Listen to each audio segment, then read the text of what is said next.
What are the exercises?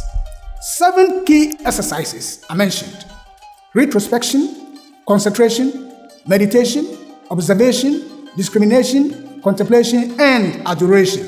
As we see them, there are ways to carry out these exercises, and it is the individual who must do it by himself or herself. Nobody is going to do that on your behalf. Areas of focus.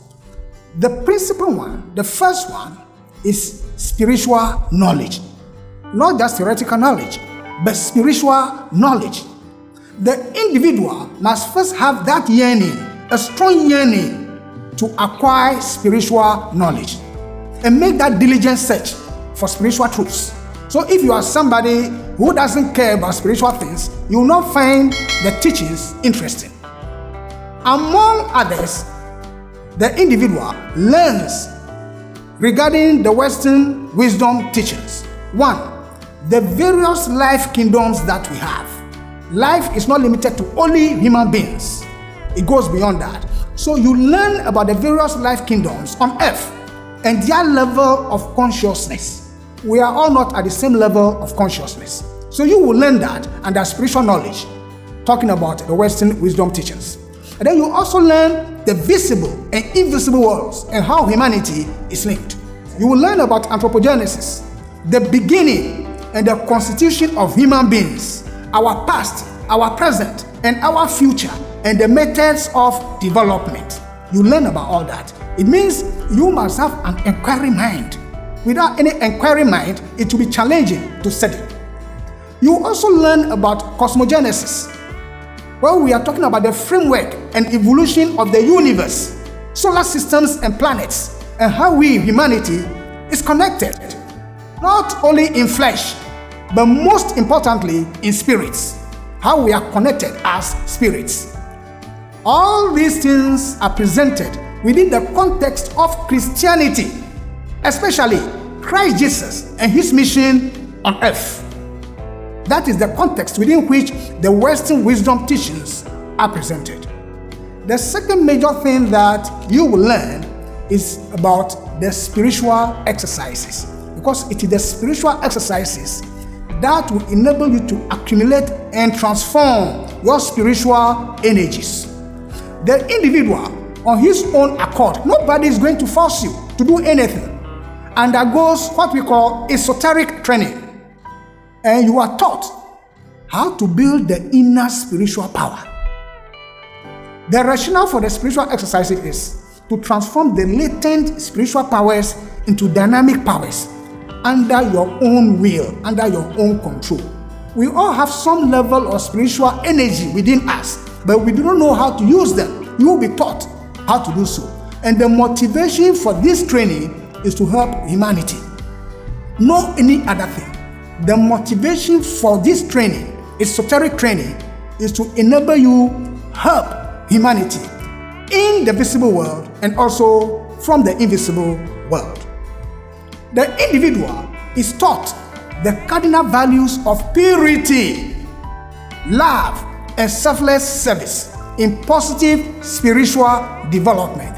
They are prerequisites. You need those things before you can accumulate a certain amount of energy in the body to be transformed into spiritual powers.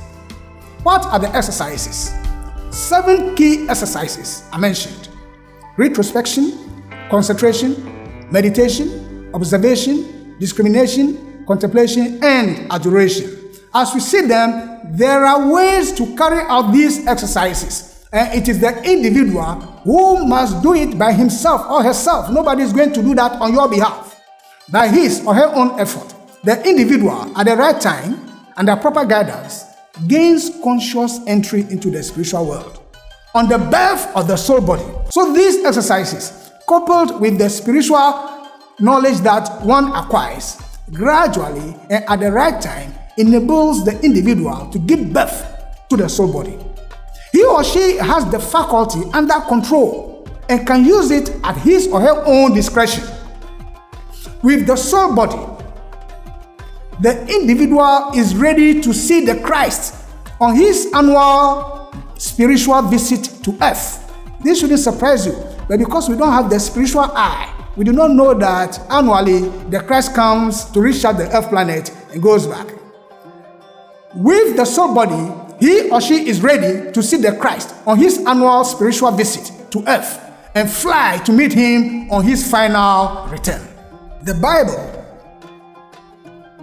as already mentioned, is recognized in the Western wisdom teachings as a spiritual book, not just a religious book. The New Testament, on which Christianity is built, is not only a story of Jesus Christ, but contains the keys to be born again, to give birth to the soul body.